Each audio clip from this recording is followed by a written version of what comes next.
concepts, then a lot of this unravels. So we have to be very precise about what the things are that we're storing in our information stores, in our databases.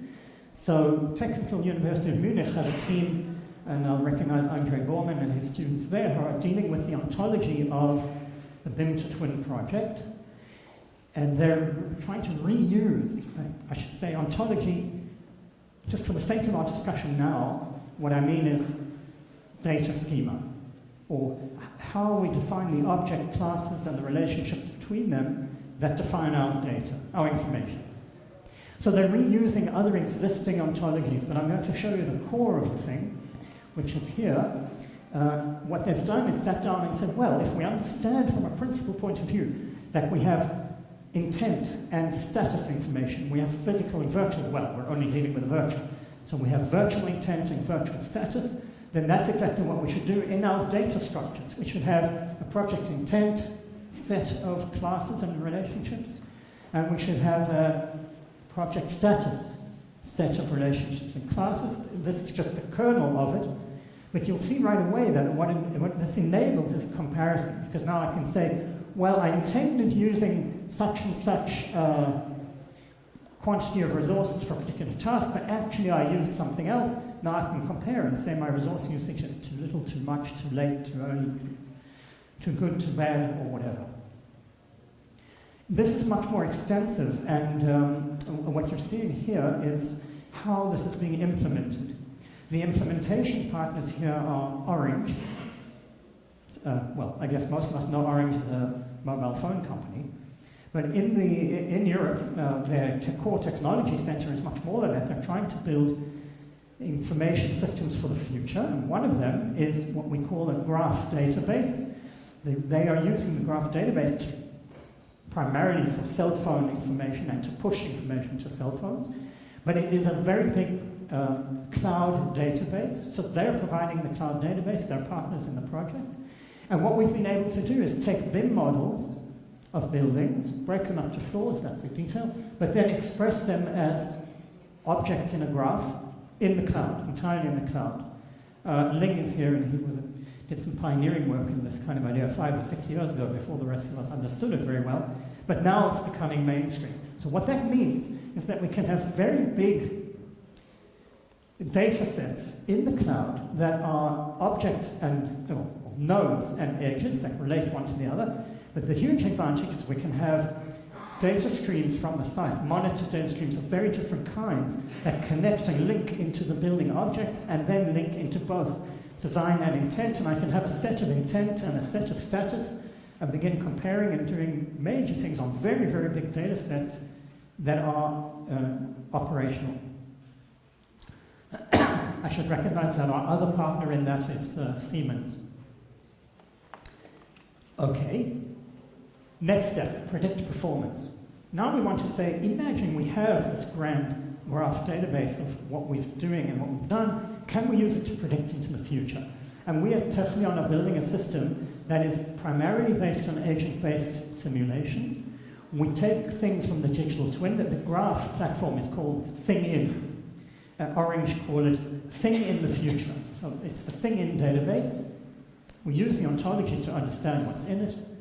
And then our simulation draws that information to compile an algorithm, simulation, and then to run the simulation as an instance. So we have agents, the workers, the equipment, the stores, the products, the building itself, the materials that flow in the model, and then we can get results from simulations, not only of our current plan, but any alternative plans.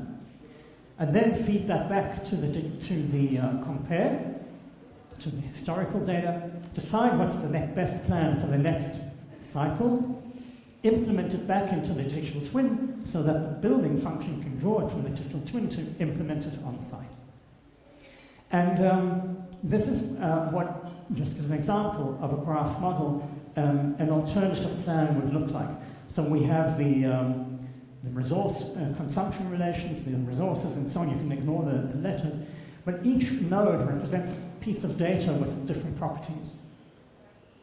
And so what we're able to do is take the model from the graph and bring it into a simulation. Now, I haven't put much on the simulation, but before I show you actually how the simulation works, I just want to say what it is we're trying to do.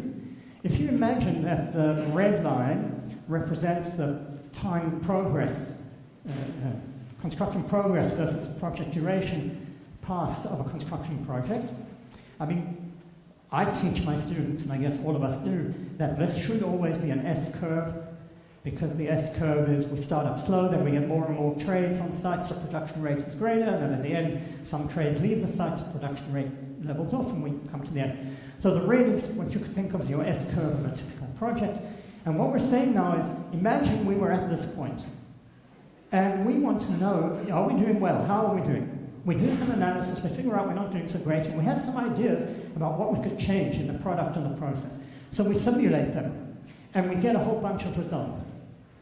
And then we choose one of those results, we implement it, and we continue.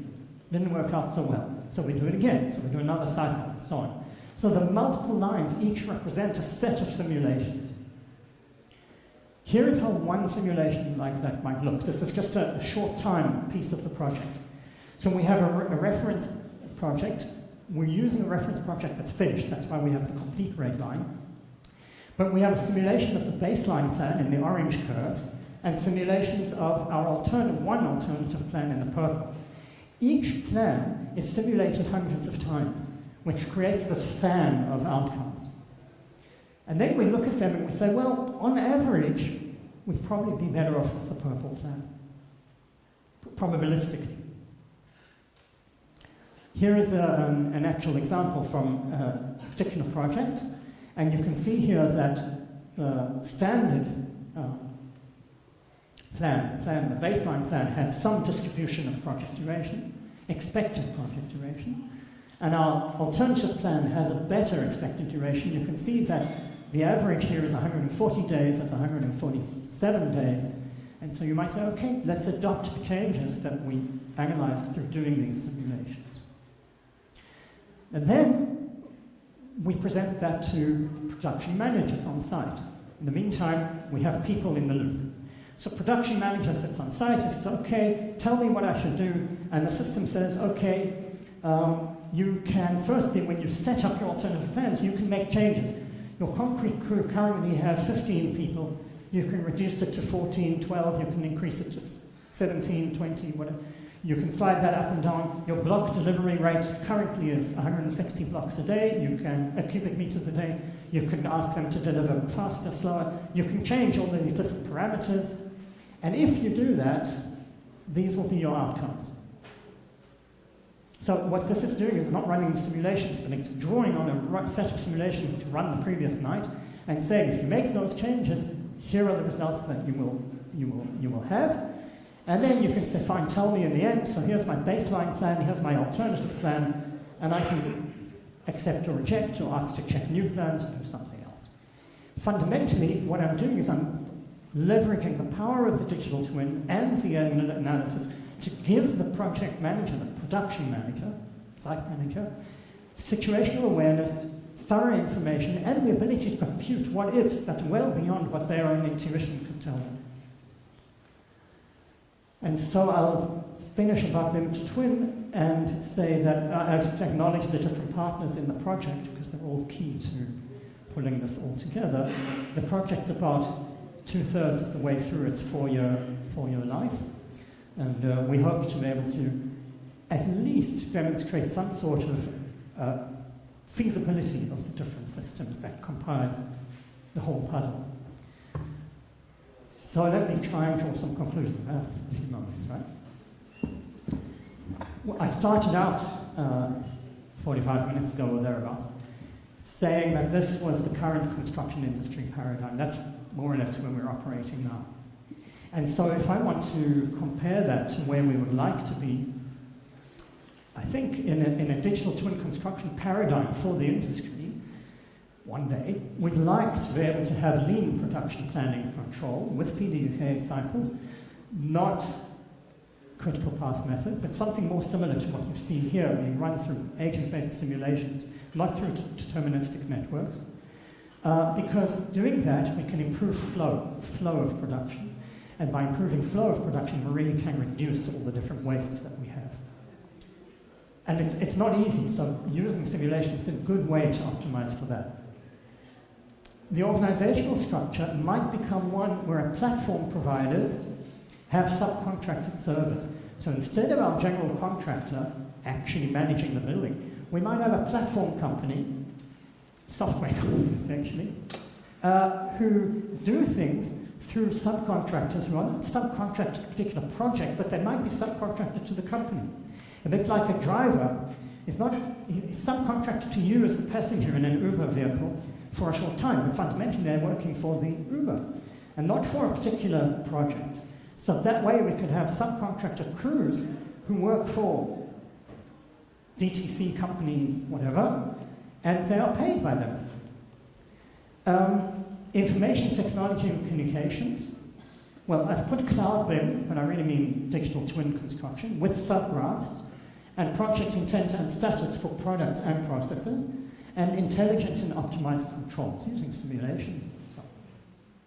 And in the commercial relationships, I fear that we may still be with design build, largely because although the platform becomes cross-industry, the subcontractors remain very small and weak in that sense.